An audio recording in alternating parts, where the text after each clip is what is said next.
Et moi, je suis un Monsieur le Président, avec tout le respect que je vous dois, moi, je suis un peu désolé d'entendre parler de la taxe Zuckman et d'entendre parler de Monsieur Zuckman comme étant quelqu'un de sérieux, puisque sa taxe est démontée par n'importe quel étudiant en première année d'écogé.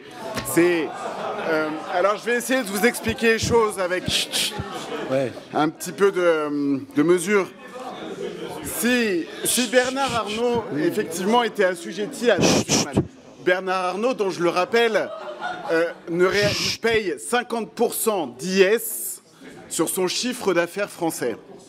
Oui, sur son chiffre d'affaires français, parfaitement. Pourquoi? Parce que comme toutes les grandes entreprises qui génèrent beaucoup de profit en France, ce profit est réalisé à l'étranger.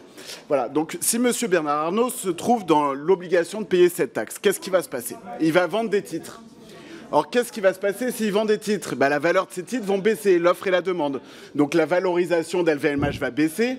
Et puis, Monsieur le Président, avec tout le respect que je vous dois, qu'est-ce qui fait la valeur de LVMH?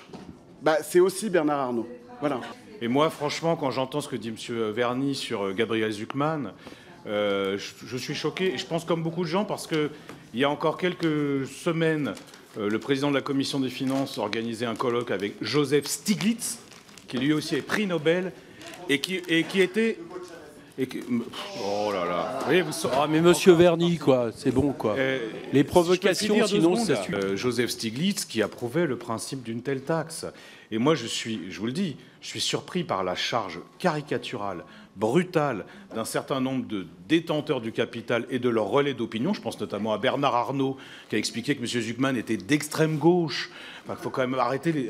il faut connaître l'histoire politique de ce pays. La vérité, c'est quoi? Et là, je m'adresse aux collègues du Bloc central aussi, et ceux du Rassemblement national. Ne méconnaissez pas une aspiration profonde dans la société française à la justice fiscale. Et ce qui est en train de se passer, quand on a, parce que c'est ça dont on parle sur la longue période, une valeur patrimoniale du total des milliardaires qui augmente de 6 à 8% par an, ce qu'on propose, c'est de n'en prendre qu'un quart ou un tiers. C'est raisonnable. Et vous êtes